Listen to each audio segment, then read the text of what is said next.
Hi, I'm Michelle Olivier, and you're listening to Hey, I Want Your Job, the podcast that looks at amazing jobs and what it takes to get them.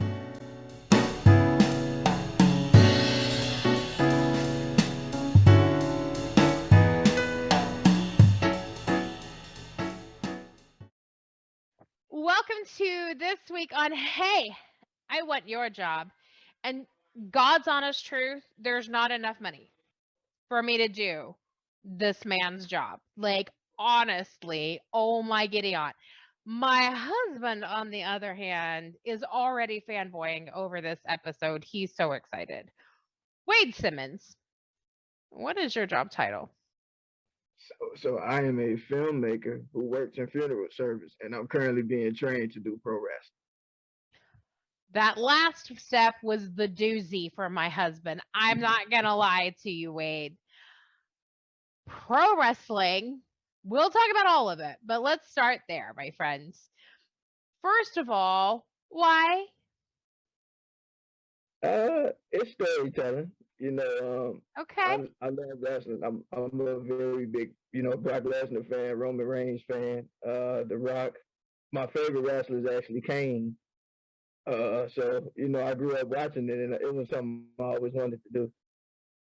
And so, like, I grew up watching Jacques Cousteau be an oceanographer, right? And yet here I am on dry land. Nary a submarine in sight. So what was it for you that was that moment where you were like, wow, I like watching people hit each other in the head with a chair, but I like it so much, I think I would also like to be hit in the head with a chair. well, for me, more so, actually, I like the manager's role. I don't know if you're familiar with like Paul Heyman. That's like Brock Lesnar's manager. Okay. But kind of seeing him like do what he do, like doing the promo and stuff. That's what kind of made me want to like get involved with it. Okay. So will you be doing that kind of a role, or will you be in the ring, or what's the goal?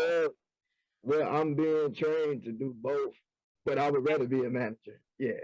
So you would rather not be hit in the head with a chair. That makes perfect sense to me, Wade. I'm with you on that. So I don't know if you've noticed, this may come as a surprise, but you, my friend, have beautiful melanin in your skin. And most of the people in wrestling do not. Yeah, that's true.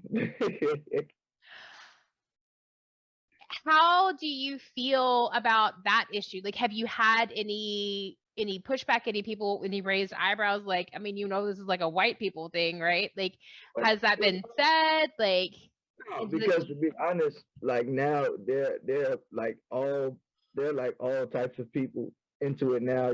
I know a few Hispanics. The program that I'm with, we have some of everybody wrestling. So that's not really an issue with us. Yeah. Okay. And maybe, so, go ahead. Maybe on a bigger scale, that may be an issue for some people. But I mean, with the people that I'm with, we don't have those problems. Okay. So, and when I think of pro wrestler, I think like Dwayne Johnson, right? Like, I think that's who we all think these days. Once upon a time, we all thought about Hulk Hogan. Now it's Dwayne The Rock. But both of those men are stacked upon stacked. Mm-hmm. And while I am sure you have great muscle tone, you are not like The Rock, right? Like, you're fitting into a normal size t-shirt as I'm looking at you right now. Yeah. So is that also, like, is that stereotype also shifting? Like, are normal body people looking body people coming into wrestling, or is that like part of the process, is like you build up the Rock look? I mean, how does it work? I mean, I would say on that note, to each his own, because like you have like people like Rey Mysterio, who's not like a really big, like a really big guy. But I mean, for the road that I'm taking, I might bulk up a little bit, but not too much. I don't want to walk around looking like this. Like I don't, care for that kind of look. Okay. So do you get to design like your personality and like your outfit and all of your backstory, or does that get given to you? Uh, it's a little bit of both. I mean, for me, because like I was already a step ahead. Like before I even started training, I had my own theme music and everything already made, you know. So, but I think wrestling is one of those things where you pretty much have to try different things because it just depends on you. Like some people are more fan based. You know, some people go more for what the fans want, and then some people just, you know, hey, love it or hate it, they're gonna be themselves. Mhm. Okay. So tell me what's the persona? What's it gonna be? Well, since I work in a funeral home, I was thinking more kind of like how the Undertaker and Paul Bearer, but more of a businessman type of manager. You know, kind of like you are you familiar with a honey badger? Yes. You know, like the honey badgers, they're really small animals, but they'll stand up to anybody. Like they don't fear anybody. So kind of Wait, like a honey badger persona. wait, I have small children. I have seen all of the what is it? The lion, whatever it is, with the yes. So the Yeah, sequel to the Lion King, where they've all got like yes, there's a honey badger involved. My children are big fans. So yeah, no, believe me, I have seen them. I'm familiar with the freaking honey badger. yeah. Mhm. But it's like for them to be so small, they don't know their size. You know, and Mhm. they'll stand up to any animal, even the lion, the hyena. They're not afraid of. They also stink. Like you know that, right? Like that's one of their things is that they are incredibly pungent animals. Yeah. Like, are you gonna incorporate the stink because it's a thing? I think more so the fearlessness. Okay, okay, we're gonna avoid the stink, stick to fearlessness. All right, all right. Yeah. I don't know. I know that like the theater play and all of that is such a huge part of it. So I guess you're also a filmmaker, and that kind of brings me to, my next question is, do you think of wrestling as more sport or more theater? Um, I'll say a little bit of both because the training, I mean, as far as the bodybuilding, the working out, the eating right, yeah, it is a sport. But Mhm. when you get in the ring, I think it's more theater, you know. Mhm. But like I said, it's fun. You know, I know a lot of people be like, well, it's not real and all that, but everything on TV is, pretty much scripted. So, you know, Oh, for sure, for sure. Especially anything we call reality TV. Like we know that that has no bearing on reality. It's 100% scripted. absolutely. Yeah. So fascinating. And so what did your family say and your friends? Like what did your support network when you were like, "Guys, I've had a great idea. I'm gonna go run around in some underwear and hit people in the head with chairs and make money." And they were like, "Yes, Wade, this is your calling." Is Oh that no, some people are like, why would you want to do that? so? What did the family say? So first of all, let's start there. My little cousins, they loved it. They couldn't believe Okay, it. okay. So you're a hit with the kids, that makes sense. And what about the grown-ups? Were the grown-ups uh, like, "Yes, Wade is obviously making sensible grown-up life choices. We're so proud of him. yeah, Who needs business school when you could instead be a pro wrestler?" my uncle was really supportive. I mean, everybody else has been pretty much supportive. You know, maybe not a few people, but most people have. And so what's the backup plan? Like because pro wrestling, like not all there's a lot of people who want to do pro wrestling and like not everybody gets to make a livable wage as a Yeah. pro wrestler. So what happens, and I'm not trying to jinx things, right? But like does the program that you're in, does it have like a guarantee related to it that's like Yeah, you I okay. mean, some of the talent that I work with are actually, in the new wrestling promotion called AEW. Mhm. A lot of people are getting booked with them, and then some of them are like all over, like wrestling with people. Some of former WWE superstars and things like that. So they're doing some pretty legit stuff. Yeah. I mean, of course, not everybody is doing it full time, but you know, if it's something that you like doing, you'll make time for it. Okay. Fair enough. And so right now, pro wrestling doesn't pay the rent. Mm-mm. So what does pay the rent right now for you? Oh, I'm in funeral service, so that's mainly what I do. Okay. And tell me about your job in the funeral services. So I've been doing that for 11 years. I went to school to be a mortician, but the laws of getting licensed in Illinois kind of sucks.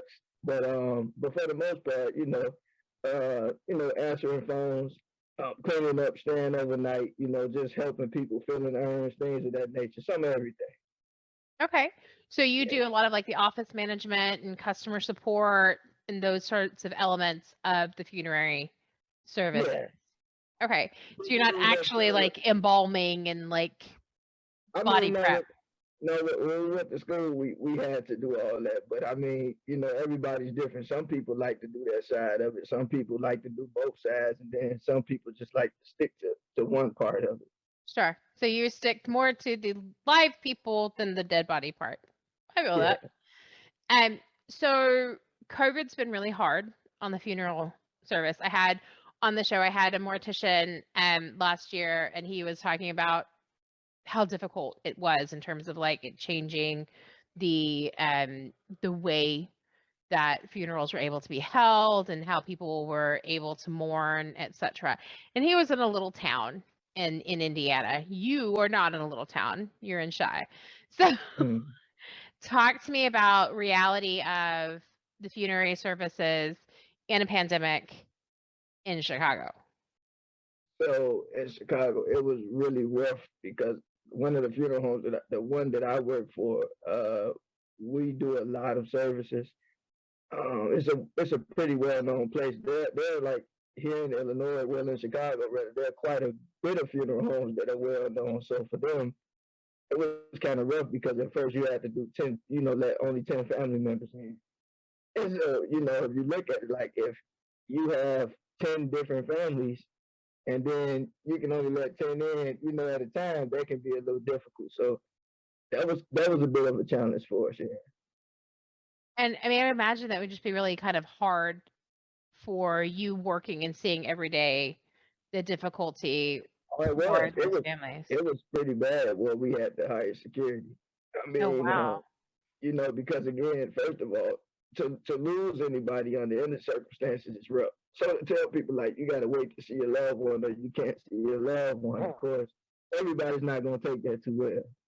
Yeah, So I would imagine. And so were you like working at capacity? Like, did you have way more than normal in the year? Or like how I know in some areas, a lot of like the COVID victims were people who died of COVID were cremated for safety reasons. Like yeah. what did you guys experience with that? Uh it was a little bit of both. Um cause I mean some people of course had like underlying conditions Mhm. and everybody was kind of like a little nervous because everything that was coming through the doors was like COVID pretty much.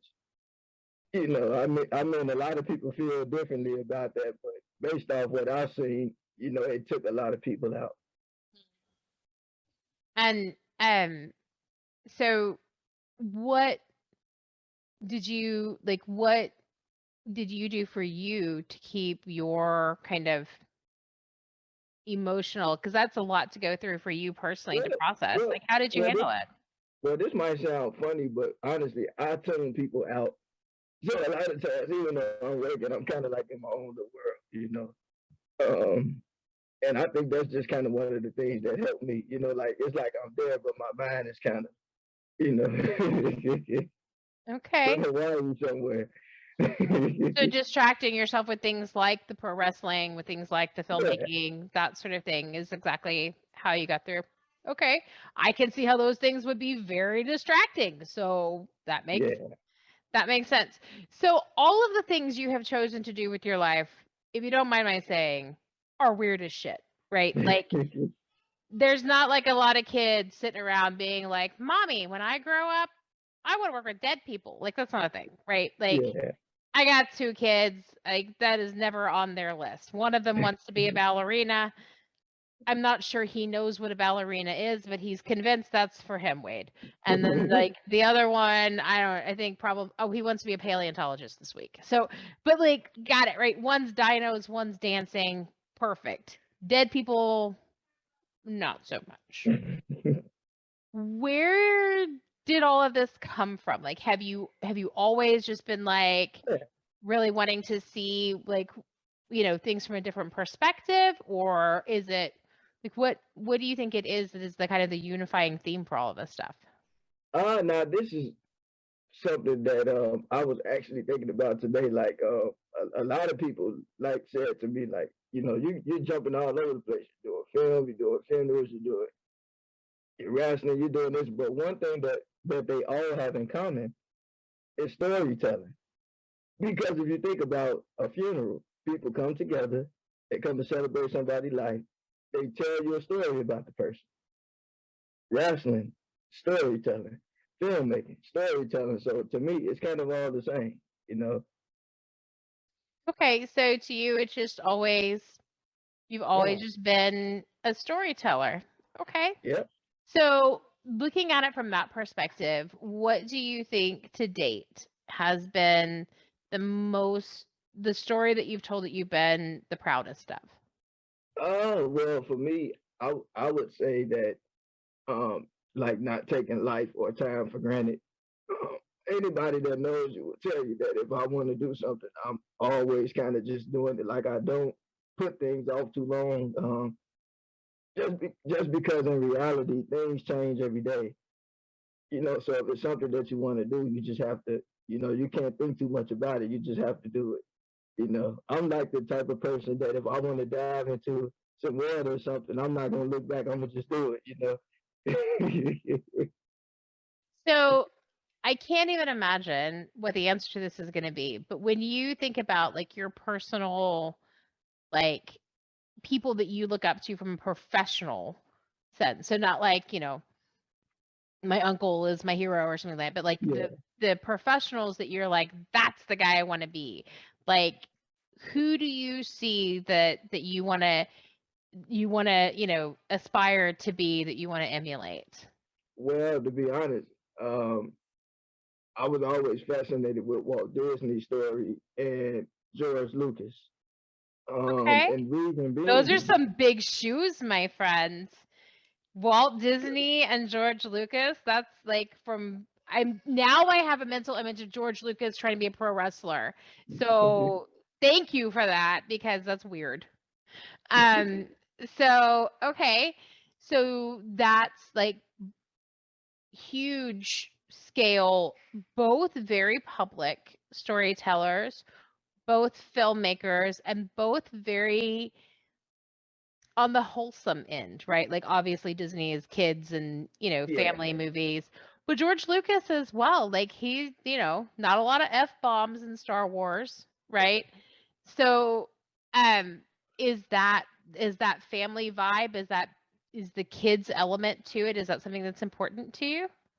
yeah, absolutely. Because like for me, I like George Lucas film because, to be honest with you, he was like the one filmmaker that was successful, and he's kind of like myself. He wasn't like driven on stardom. He had these ideas that seemed like they wouldn't work, and he just tried them out. He turned down a lot of money and just made the stuff that he wanted to make. Hmm. As opposed to kind of selling out. So I kind of admire him for that. I can't believe Spielberg didn't make the list. Poor old Spielberg. What did he do wrong, Wade? I mean, come I mean, on. If you're I gonna mean, he have didn't. Disney and Lucas, you've got to have Spielberg on there, right? But, Like, but I mean, Steven Spielberg. I mean, I respect him, but like I said, I really just admire George Lucas for being brave like that. He made the movies that he wanted to make. And it ended up working out. okay, okay.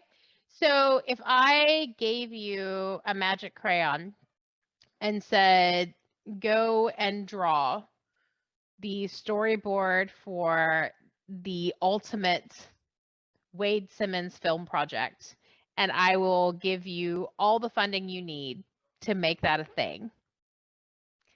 What's the story you're going to tell? Oh, it would be the story of I like doing things about like reconciliation. Mm-hmm. I actually did have an idea where it was kind of more like a Star Wars type of vibe, where like I had these like kangaroo type of creatures. It was Mm-hmm. like 13 of them, and they have like like eagle wings, and they got different type of powers and stuff, and they kind of serve like a like a political um they were like these beings that were all powerful, but like it was a lot going on in this little world in my head, and they just stood back and did nothing about it. But there was a reason for it, and so I just kind of thought about creating something along those lines. Okay. Okay. Yeah, I don't think most people would get it because it's kind of in my head, sort of, kind of, but it's a reason behind the story, though. So you've had training for the funerary stuff, but you're not a licensed mortician. Correct. But you're going now through training for the pro wrestler. Yep. Are you also doing film school or getting training in that area in some way? Well, I graduated from film school in 2020. Okay. Okay. Yeah. So right at what 7 months after trying to pass a funeral service test, I'm like, well, it's taking me a while to pass it. Me back, why Screw don't it. I I'm go going to be a get something else? filmmaker. I mean, because like I said, but honestly, the story that I was telling you about, that's actually where I got the idea from, because I've been going back and forth with some of the people in the funeral business about a certain situation, and these people do nothing about it. So that's kind of where I had the idea of the story, about what I was telling you Okay. about how like sometimes people are empowered to do things and help people, but sometimes they stand back and do nothing with it. Okay. So one of the things I got to ask, obviously, is how much does a pro wrestler make? Like, Ooh, now, what's the earnings there? now that I'm not actually sure, but but for me, it wasn't even really about money. It's just like I'm the type of person where I don't like to be stressed. I like to do things because I enjoy doing it. I'm not the type of person that just want to get up and go to work and say, I got to go to this job. I got to, like, if I feel that type of way about something, I don't want to do it. It's just not worth the stress. Okay. Okay. So how would you handle it if somebody asked you how much you make? Uh, I just tell you, it's not a whole lot. Okay. Fair enough. Um, so none of these paths are get rich quick schemes. Not at all. Obviously, that's not like a big like value for you. Is your value more like just like the innate value of telling the stories, or is it wanting to bring change, or what drives you? Well, the funny thing about me is like it's more so about storytelling. Now, change is one of those things where I'm I'm not very politically inclined at all. I mean, I hate it personally because I do believe in change, but it's like I'm always one of them people that always see that no matter like who's doing what, there's always gonna be somebody that gets left out. you know. And so my issue is that it's not so much for the people that benefit, but it's for the people that feel like they're left out. You know, Okay. so me, I'm just one of the people that if it's something that affects me, I'm gonna kind of be my own advocate for it. I don't go down easily either. Well, no, you're a pro wrestler. That's your job, is to not go down easily. So, okay, okay, I get it. So, what have I not asked you that I should have? uh, I don't know. I think you covered pretty much most of the stuff. Okay. Well, we're going to have all of the links to all of the ways to find you and your films and follow your career. So thank you so much for your time. This has been fascinating and great. Thank you so much, Wade. I really appreciate it. All right. I know it would have been a good question to ask, though. Oh, okay. If it was one thing about my life that I would change, Okay. And what was that? What is it? that would be going to mortuary school. Really? You'd take it Yeah. back. Okay. I would take it back in a heartbeat. Okay. Okay. Why? Just because the test didn't work out in the end, or? Yeah, well, and like I said, I'm a type of person that try to do things more honest, Mhm. more in an honest way, and I chose not to do anything dishonest. Okay. So like I just kind of feel like in society, like it's crazy to me how the system makes things easier for you to do things the wrong way than the right way. I don't really like that. That's all I'm gonna say about that. Okay. Okay.